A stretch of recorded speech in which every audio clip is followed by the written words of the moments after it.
All right. Looks like it is 8 a.m. on the West Coast, which means it's 11 a.m. on the East Coast. We welcome everyone who's joining us this morning. It is a sincere pleasure to kick off the second day of our Situation Room X conference. We know that a lot of folks are tuned into the election, but sometimes that distracts us to what we can actually plan for. I know that we are all living in a world of some degree of risk where most of us are in home offices still, and we are looking forward to a 2021 where maybe that changes. I know that while everyone is joining us, we've got a number of business leaders, we've got university leaders, and we've got nonprofit leaders really planning for 2021. And so it is our sincere pleasure to have fantastic panelists who can help make those plans. So I guess without further ado, I want to welcome everyone to the Situation Room X. On our second morning, our first panel this morning is going to start with Amanda North. Amanda North is founder and CEO of Plan C Advisors. She advises founders of innovative climate-related startups. Amanda has an extensive executive board and advisory experience with organizations promoting clean energy and a sustainable world, a deep background in branding and positioning, go-to-market strategy, business development, and opportunity identification.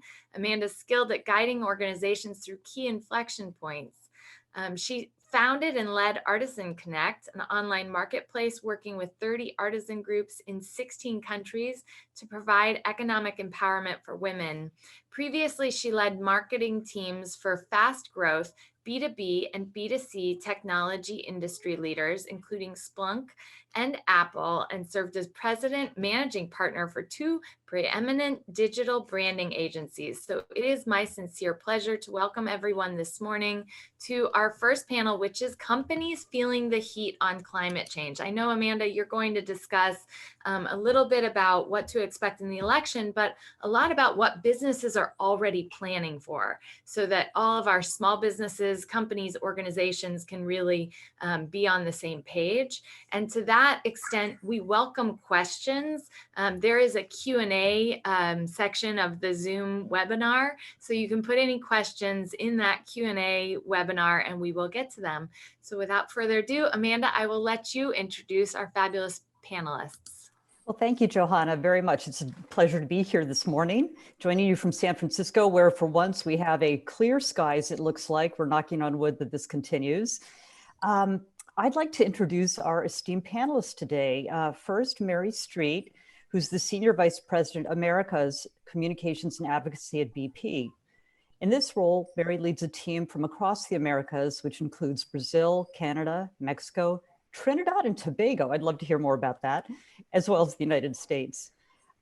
Mary joined BP in April 2014, where she headed up US government affairs, overseeing federal, state, local government relations, and playing a central role in BP's strategic planning. We really want to delve into that. Previously, Mary served as Vice President Federal Government Affairs at Exelon, which is one of the nation's leading consumer electricity and gas providers. She's worked on several presidential campaigns, so this current climate is nothing new to her. She served in the Clinton administration on the White House staff and as Deputy General Counsel for the Commerce Department. Mary began her career as an attorney. Trissa Thompson, former Chief Responsibility Officer at Dell Technologies. And in that role, her charter included sustainability, global philanthropy, employee engagement, and the Dell Women's Entrepreneur Network.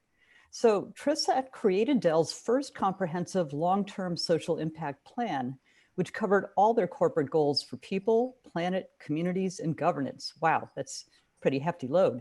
Prior to her role as CRO at Dell, she served for 12 years with Dell as their senior VP in their legal department.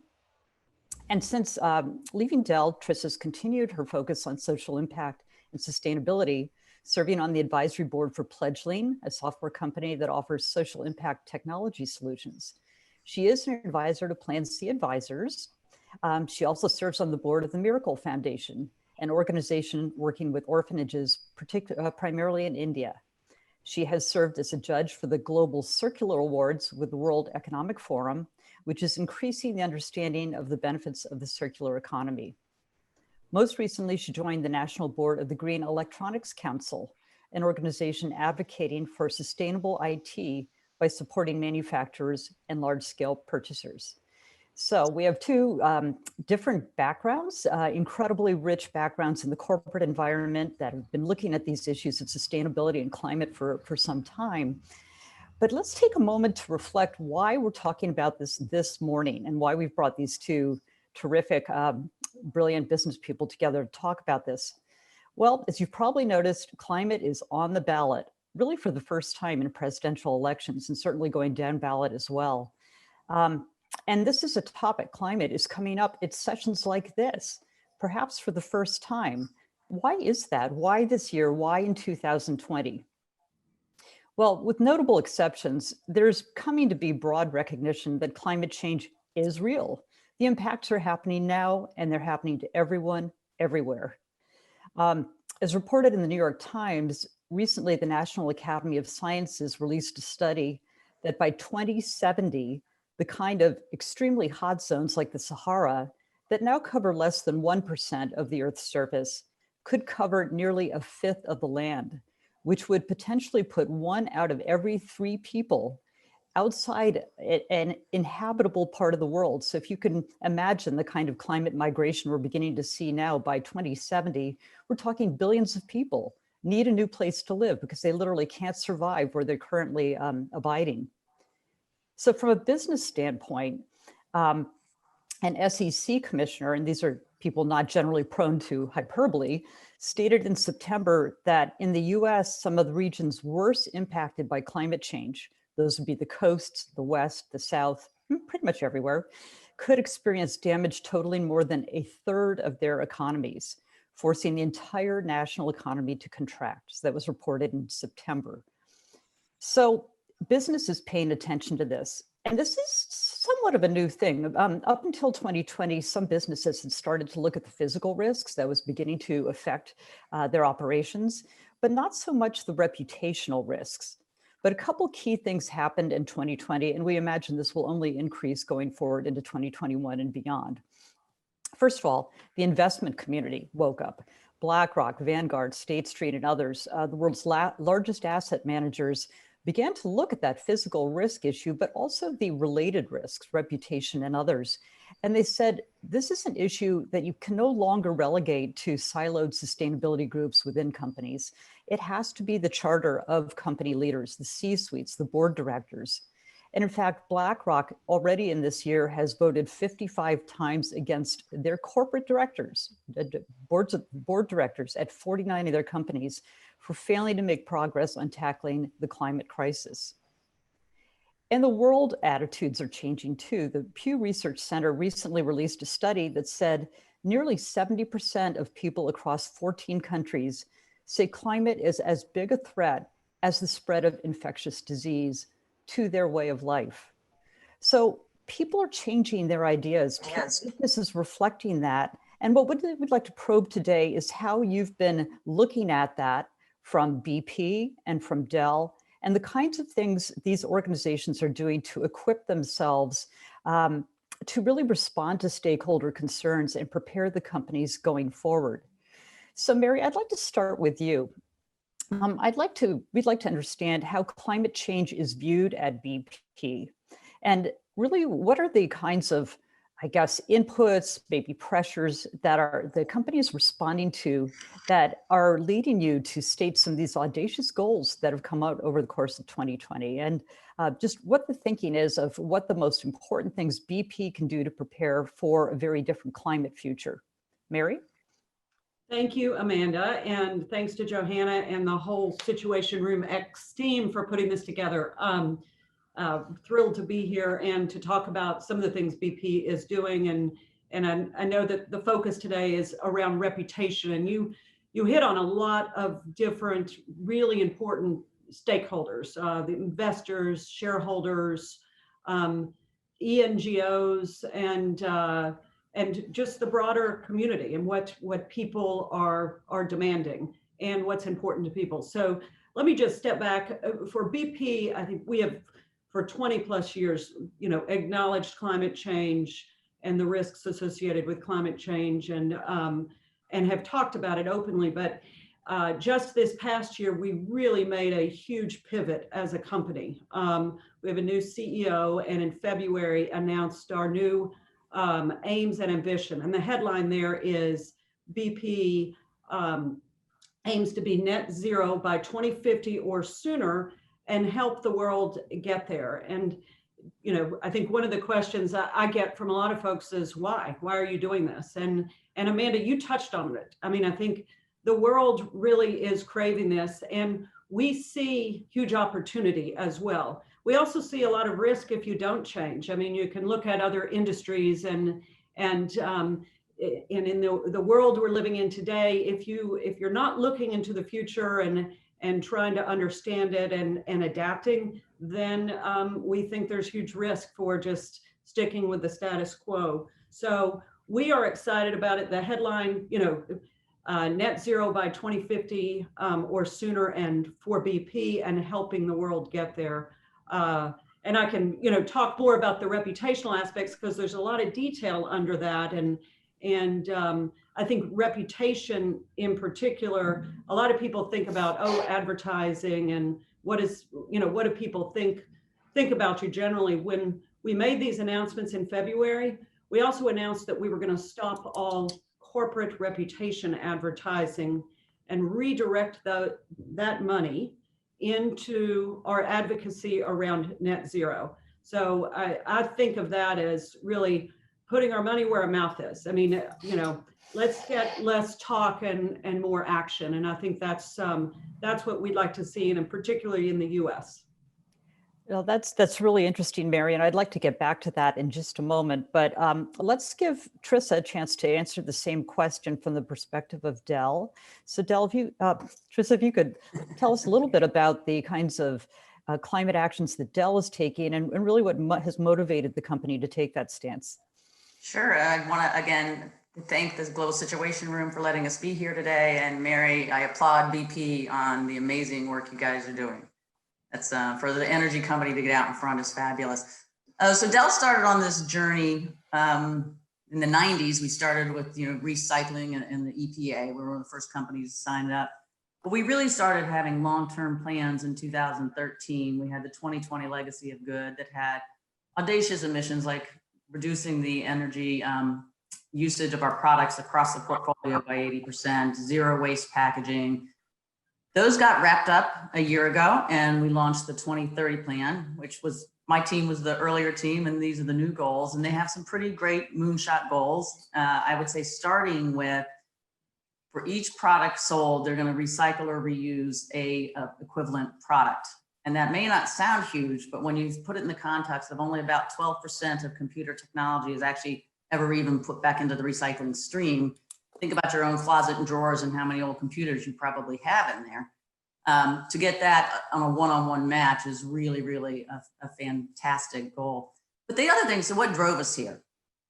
And I can tell you what drove us here is when we stepped into this role, when I stepped into the role, we started talking to our customers and we did a survey. We just went through our RFPs. We also had conversations with customers. We went through our RFPs.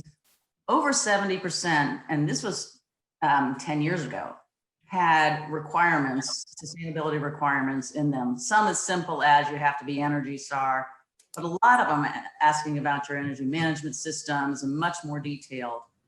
And I'll give you, this huge one that we had a bid that we participated in France. This was a government bid where 12% of the valuation criteria, this was a $500 million contract, 12% of the valuation criteria was how sustainable your company was. Dell won that contract. And when Michael went to talk to the CEO said, you won this because of your sustainability actions. So this is real money to a company. This is significant. And I think the trend from what we were seeing is more and more requirements are going into RFPs that you are going to have to be very concerned with. You better meet these or you're not going to win. So it's a business necessity. The other, the plain simple facts are over 76% of millennials want to buy from a company that supports sustainability. 9 in 10 consumers care about your corporate reputation and sustainability, and broader sort of your CSR total reputation. So consumers are business people, and Dell's primarily a B2B company, but we also have a consumer piece. But that's real dollars that go to the bottom line. I mean, that matters. Your reputation and how you behave makes a big difference to your customers. I imagine as well, those millennials may be employees of the company. And so in addition to be consumers and purchasers, you want to make sure that you're viewed well by people you're hoping to attract to the company. Yeah, so when you look at employees, the number 3 reason an employee goes to a company, and these are the millennials, behind the product and the culture, is what are you doing in the areas of sustainability? What is your purpose? If you want to attract the best and the brightest, and I know Mary sees the same thing, you really have to have a program. Do you see that as well, Mary? We do.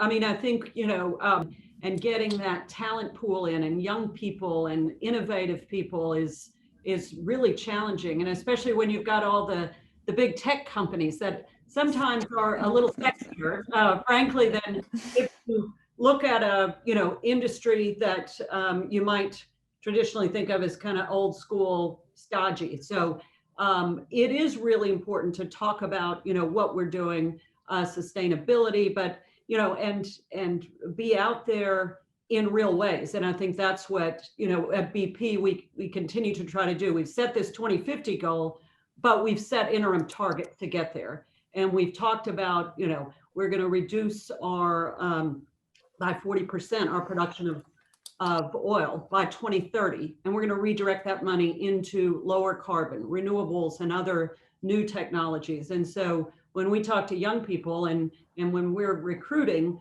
we're looking to the future. And I think it is critical, and we will continue to do that. You just spoke, I used the word real ways. You talked about specific targets. And a few minutes ago, you also talked about really a very consequential move of BP's to take money out of reputation advertising, put it into advocacy. So what drove those decisions? It seems to me that there may be a concern that people view you as just greenwashing and saying, we're saying the things that people want to hear. We're just going to put it out there, but we have no intent of changing our core business, which for many, many, many years has been all about fossil fuels. So what do you say to people who could potentially say BP is just greenwashing this? Well, I would say, watch our actions, and it is it is something we have heard for a long time. And I think when Bernard, our new CEO, came in, he spent a lot of time listening to people and going out and seeking opinions. And he heard some of the criticisms that that you were just mentioning. Oh, you say one thing and maybe you do another. So you've got big advertising. So I think that was one big push. It's what we were hearing from really important stakeholders about our reputation, and so I think for us it's not you don't expect a change overnight.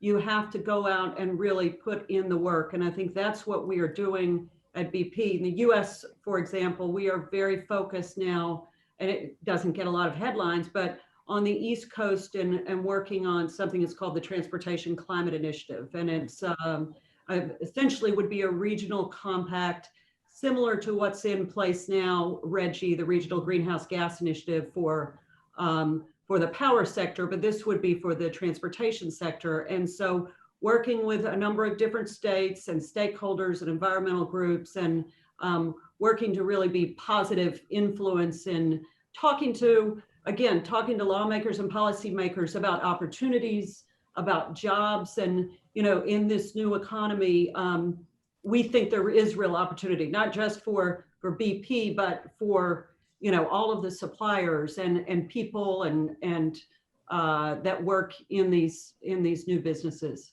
and new economies.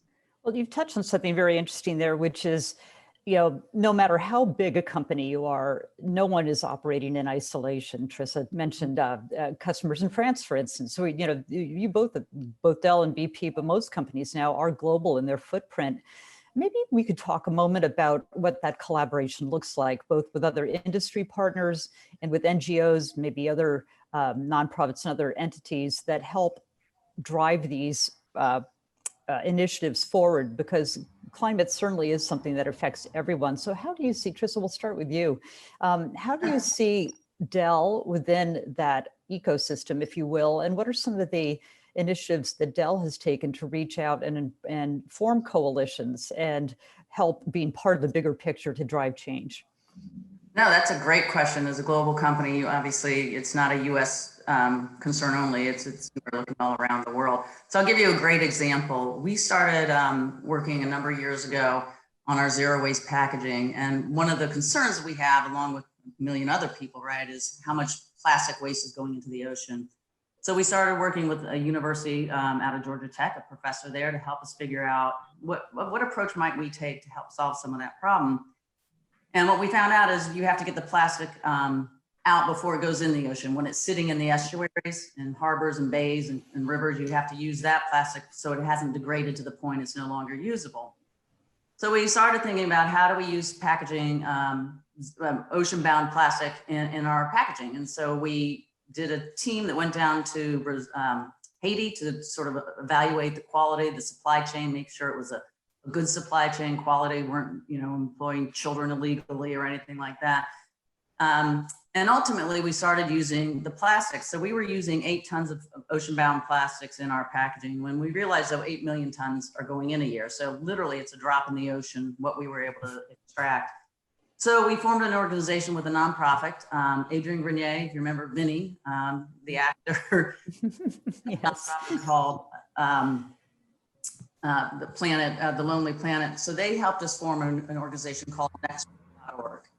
And we pulled in our customers and others that also wanted to use ocean-bound plastics so we could create an open source global supply chain and create the demand for ocean-bound plastics.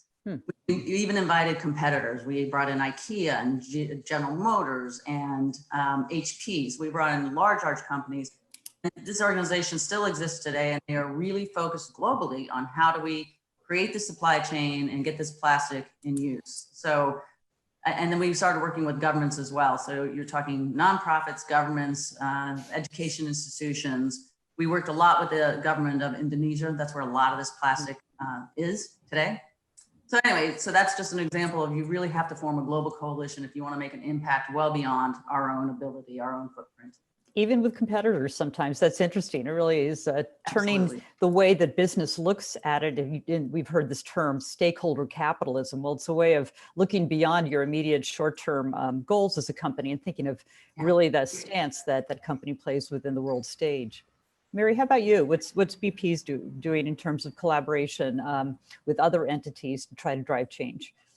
Sure. Well, BP, we operate all over the world in 70 countries, and and so we have a lot of experience working in regions that are really vastly different. So I guess one point is for climate, there's not a one size fits all solution, and you need to really understand the environment you're working in, the people, and the problems you're trying to solve. And they're going to be different types of problems in one region or another.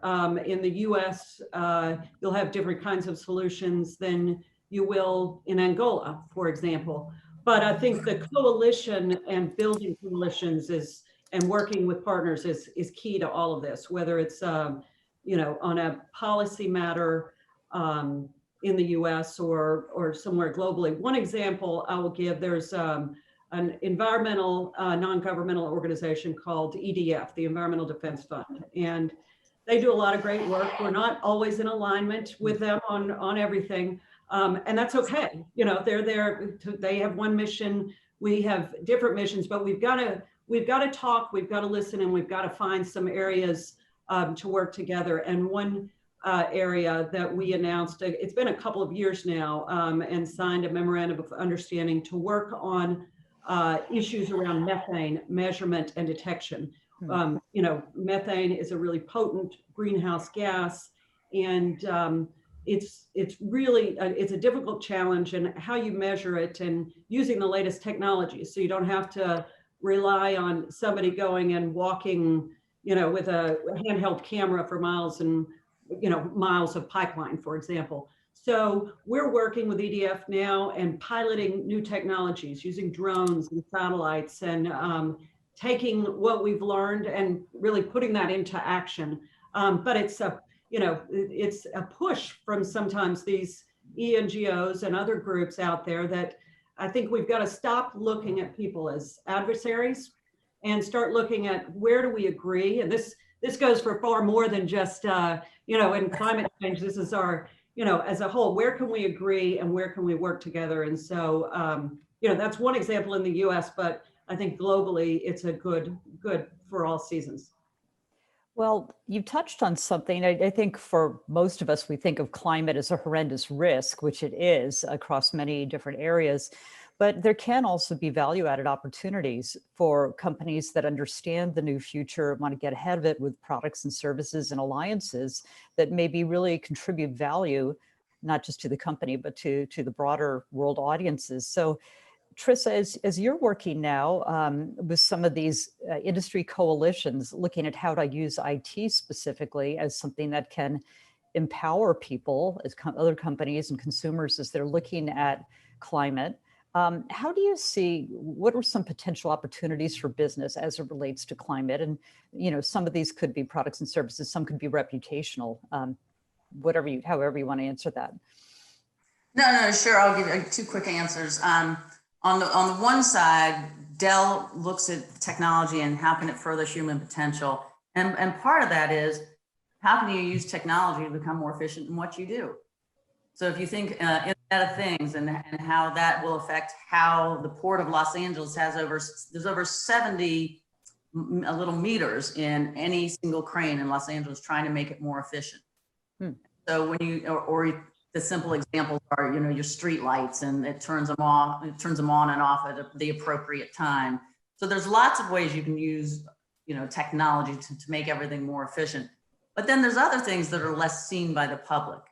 One of the things Dell did, we were the first ones to do a circular economy using the plastics out of the recycled materials we collected. This was one of those wheels on luggage moments where we're like, oh my God, we're collecting all of this material, but we're not using it back into our own system. So we worked with Underwriter Laboratory to create the whole circular method to take the plastics out of the equipments that we had collected and then put it back into our new systems.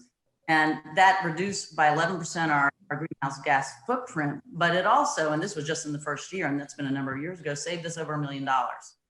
So these systems actually can go right to the bottom line of your company. So there's a lot of different ways you can look at that. And those are just two quick examples.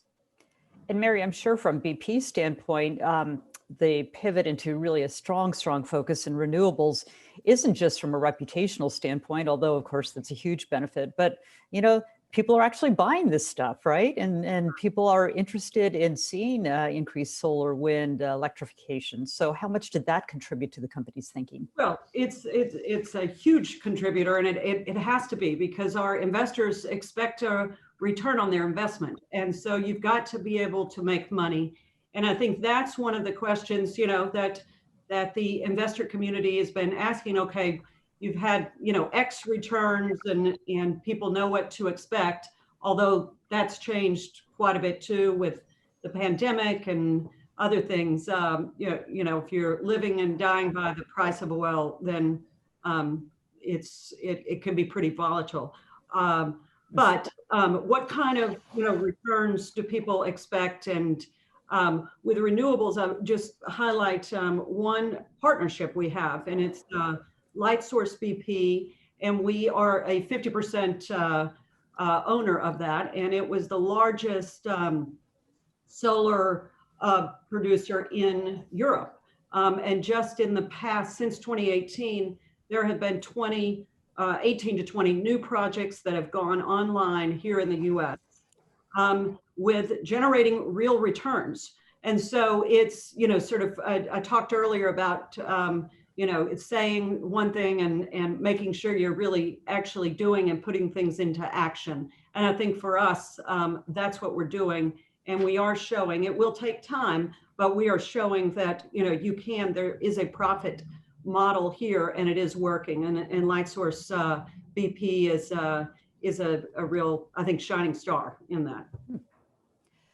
Well, with that, let's turn to our final area of questioning before we open it up to participants' questions.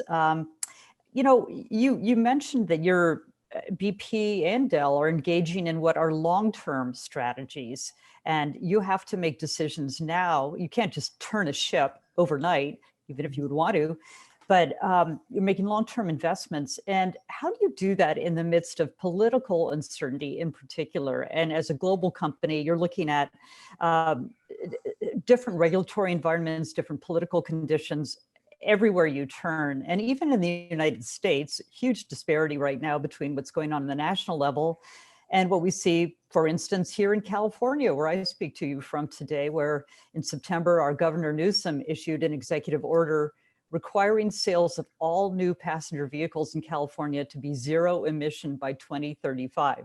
This must be crazy making.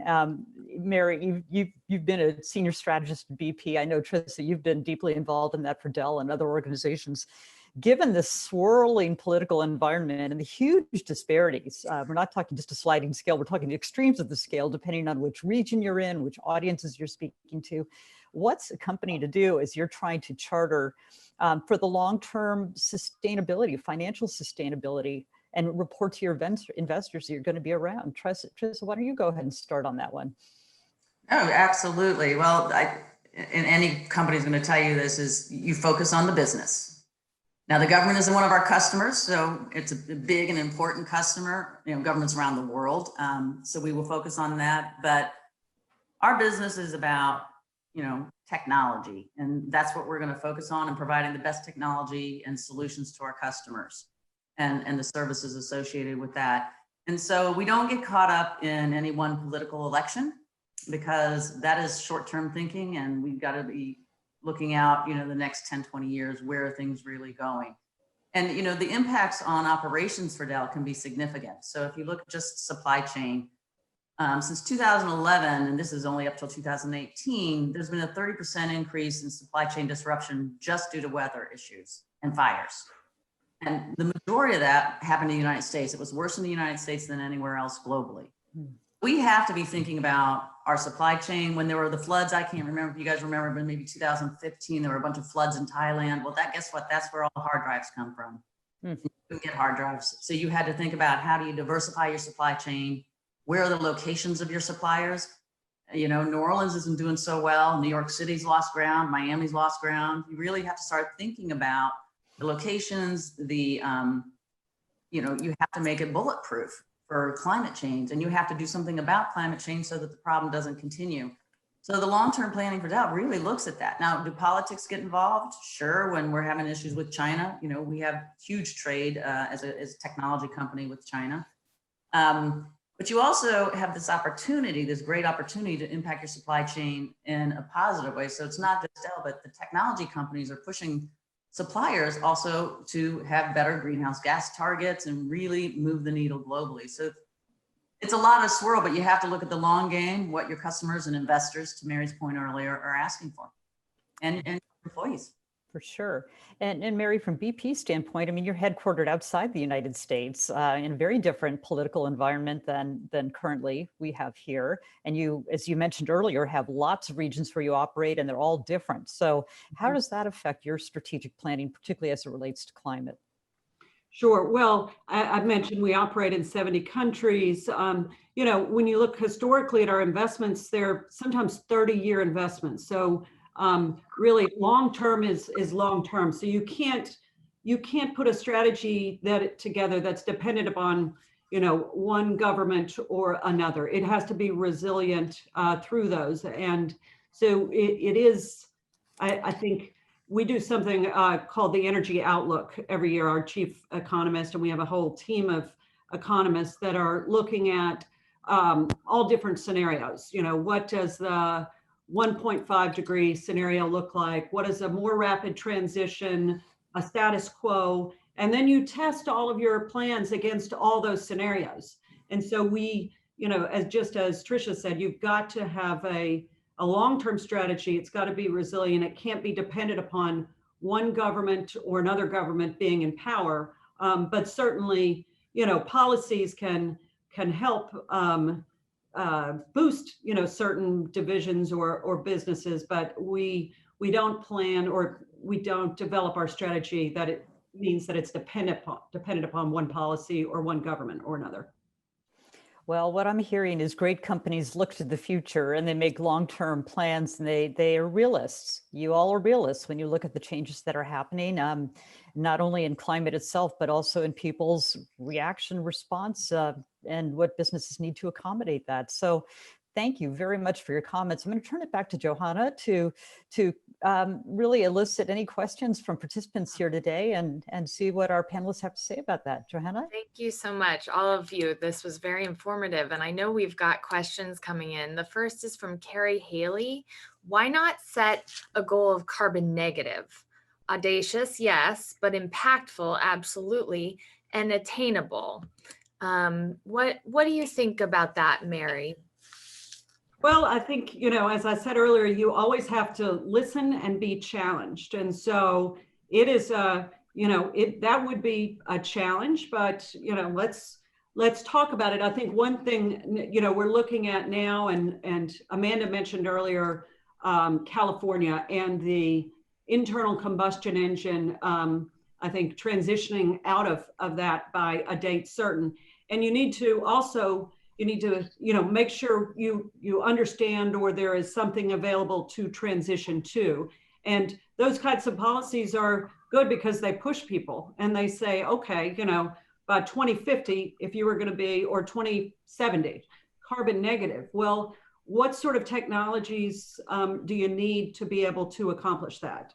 And then that really, gets people thinking about where are the opportunities. There's going to be business opportunities there. So I'm, one thing I've learned at BP is that you always have to listen. And sometimes these challenges and challenges like Carrie's putting out there are the ones that really spur the new kind of thinking and innovation that I think we all agree we need. Yeah, that's interesting. And I know there's been some discussion of states, but I'll go to the next question. Barton Alexander asks, how can companies connect their environmental sustainability efforts with other societal issues, including health, inequality, and justice? Trissa, do you want to take that question first? Sure, absolutely. And that's a great question. So thank you, Bart, for that question. One of the things Adele does and believes strongly in, again, is the power of the technology and how you can make change. So globally, we sponsor millions of children in education. Some of that is environmental education, but more importantly, it's just access to education at all, where they would not otherwise have it. And so our goal there is to help change that gap, the digital divide and the financial divide from people if you don't have an education versus you get access to education. We try to have women or underrepresented populations be over 50% of that base, since obviously women globally have a lower access, particularly young girls, to education than others. Even doing things like creating, basically it's a solar powered classroom, and we have these across India and South America, where areas where they don't have actually any electricity for the schools, we create a computer lab it's basically a shipping container that's turned into a computer lab with solar panels on the top. And we give kids access to education that way in places that you wouldn't get it at all. So I think that's super great question. And I think we all have a bigger responsibility beyond our own footprint. Mary, do you want to chime in on that?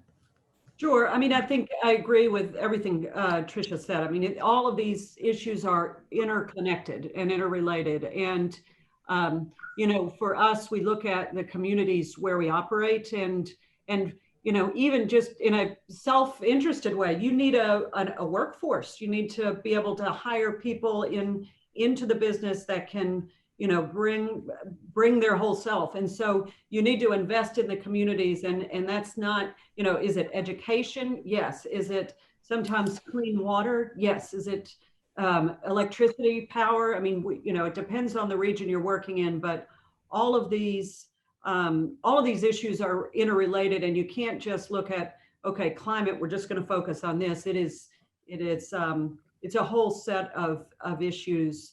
And I think for companies like us, you start with where we live and work and where our employees live and work, and you look at the issues in those regions or communities and you say, what do we need to do and what can we do and what should we be doing to help? Yeah. Well, and I think that goes into kind of the last question, which this is an event about what we can all expect in 2021, regardless of the outcome of the election. Mary Ling Solinger from Madison, Wisconsin, asks, if President Trump would win re-election on Tuesday, what kind of effect would that have on your plans in the next 4 years regarding investors and international customers? Who wants to take that? I can take it because I think our answer will be the same, probably. We will still be looking to our customers and we will still be looking to our investors and we'll still be looking to our employee base to see what is best for our business and what is best for our stakeholders, regardless of the outcome, whether it's President Trump or President Biden, or I can't even remember the other two candidates on the ballot, but there are two others, whoever's in office at the time. It's really not going to change. It hasn't changed BlackRock. It hasn't changed Vanguard. The march towards climate relevancy and importance is global and it's not changing. We had over 6 million people in 80 countries march this year for climate action. That's the largest there's ever been in the history of the world. We're going down this path. Agree. I think, you know, we've set out our strategy, we've set out our aims and ambitions, and we're going to keep working toward that and work with you know, all stakeholders and government stakeholders and whoever that is, to, you know, to help achieve those. Yeah. And I think that it goes into, you know, the idea that the division right now in the US can be sometimes very difficult to navigate. But when you look at the actual issues, there's a lot of agreement on some of these big problems that we as, yes, America, but really the world face. And the idea of businesses solving problems for billions of people don't exist in the US. Billions of people exist in the communities around the world. And I believe, and I know we believe at Global Situation Room, that America's superpower is using our diversity, really fueling our diversity into solving those problems and getting those solutions to the world. I know we couldn't be more grateful. I don't know, Amanda, if you want to do a couple last remarks. I know we answered the questions that we've got for this panel. Please keep putting questions in the Q&A section. We have one more panel to go, but Amanda, back to you to wrap up the panel. Well, thank you. And, you know, it's easy in these dark days to be very pessimistic about the condition of the world on all kinds of fronts. But honestly, I feel this is a time where business leadership, inspired leadership who truly is long-term and thinking about how business plays a role in the global community, is making tremendous changes and taking really leadership position. And I think that Dell and BP can really be exemplar to others, both in their industry and across industries around the world, of what we can do. We've got tremendous heft as a business community to make a difference. And it's exciting to see just in this past year how far we've come. And looking ahead, I'm personally optimistic that this is going to continue based on the good thoughts that we've heard shared today by Mary and Trissa. So thank you all very much. Thank you. Thank you. Fantastic. I believe, Amanda, thank you so much for moderating such an excellent panel.